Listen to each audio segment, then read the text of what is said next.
چونکې د غیر ملکی پروډکټس نه په غونډ پاکستان کې بایکاټ روان دی، خصوصا هغه کمپنیز چې څوک اسرائیل ته فنډینګ کوي یا هغې له امداد ورکوي، نو د هغې نه بایکاټ روان دی. سلامونه ملګرو، زه یم ستاسو ورور ستاسو ملګری رحمان بنیری. چونکې د غیر ملکی پروډکټس نه په غونډ پاکستان کې بایکاټ روان دی، دا سلسله روانه ده، خصوصا هغه کمپنیز چې څوک اسرائیل ته فنډینګ کوي یا هغې له امداد ورکوي، نو د هغې نه بایکاټ روان دی. زمونږ چې کوم لوکل هول سیل ډیلرز دي، هغوی هم الحمدلله په دې کې ښه پوره برخه اخیستې ده. تقریبا چې کوم سیوانپ دی په بیوریجز کې، یا ډیو دی، یا دغه شانتې کوک دی، پیپسي دی، نور هم داسې بلا برینډز دي چې د هغې ګټه کم ده هغه ځي امریکا یا دغه ملکونو ته، یا هغې ډایرکټلي یا انډایرکټلي د اسرائیل مدد کوي او هلته کې په فلسطین باندې ظلم کوي، زیاتی کوي، بېګناه مسلمانان وژني.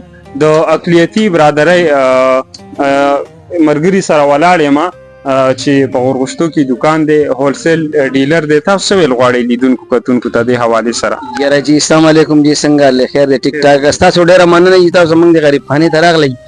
نو بس زموږ خو دا کوشش دی بحیثیت د یو پاکستاني چې دا کم پروډکټ په سالم پاکستان کې بند دي، نو موږ هم پکار دی چې دا بند کو، ځکه چې د دې هر څه اسرائیل لوځي او اسرائیل موږ سره څه عمل نه کوي.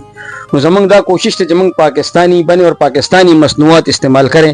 نو زموږ به هغه خبرې انشاءالله اوس به مې بیا به مې او زما په دې غونډ دکان کې به انشاءالله چې دا کله نه دا مسله شروع شوې ده، نو ما چې کوک، سپرایټ، پیپسي وغیره دا ټول دغه څیزونه چې کم دي هغه ما بند کړي دي، او ګورمې خرڅوم، نسکولا ډېر په مینه خرڅوم، او بیګلاچي خرڅوم، پاکستاني برانډونه دي، او انشاءالله چې مخکې به هم خرڅوم. او د مخکې نه د پیپسي د په نسبت باندې د دې کاروایي د دې مطلب دا چې ماته لږ دغه ریسپانس ښه راځي. چونکې ملګرو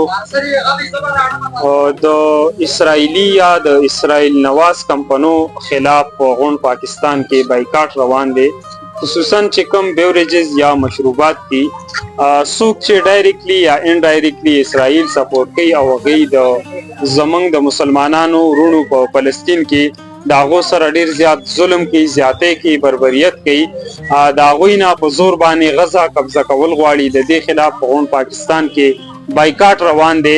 خلک غواړي چې د دغه قسمه خلکو نه د دوی د پروډکټس نه ځان وساتي، او زموږ نه چې کومه نه په دوی ته ځي چې هغه د مسلمان ورور خلاف استعمال نشي. د صمد بای په دکان کې ولاړ یم، تاسو ټول یې پیژنئ، زه هول سیل ډیلر کار کوي. آیا تاسو د داسې قسمه مشروباتو نه بایکاټ کوئ؟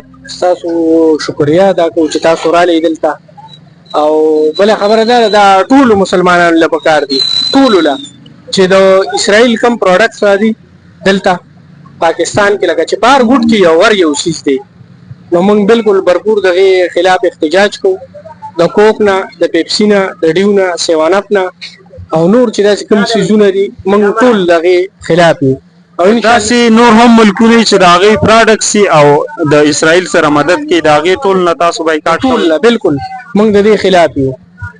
انشاءالله العزیز د نن نه بعد به موږ نه کوک خرڅوو، نه به پیپسي خرڅوو، نه به سپرایټ خرڅوو، چې دغه کوم څیزونه دي دغه مشروباتو برخلاف یا متبادل که مونږ وګورو، مونږ او تاسو سره کوم پاکستاني پروډکټس کې ګورمې والا کمپني ده یا کولانکسټ، داسې قسمه څیزونه که مونږ استعمال کړو، نو نه به صرف زموږ ملک ته فایده وشي، بلکې د هغې چې کوم د اسرائیل سره مدد دی، امداد دی، د هغې به هم مونږ حصه جوړه نشو. مهرباني.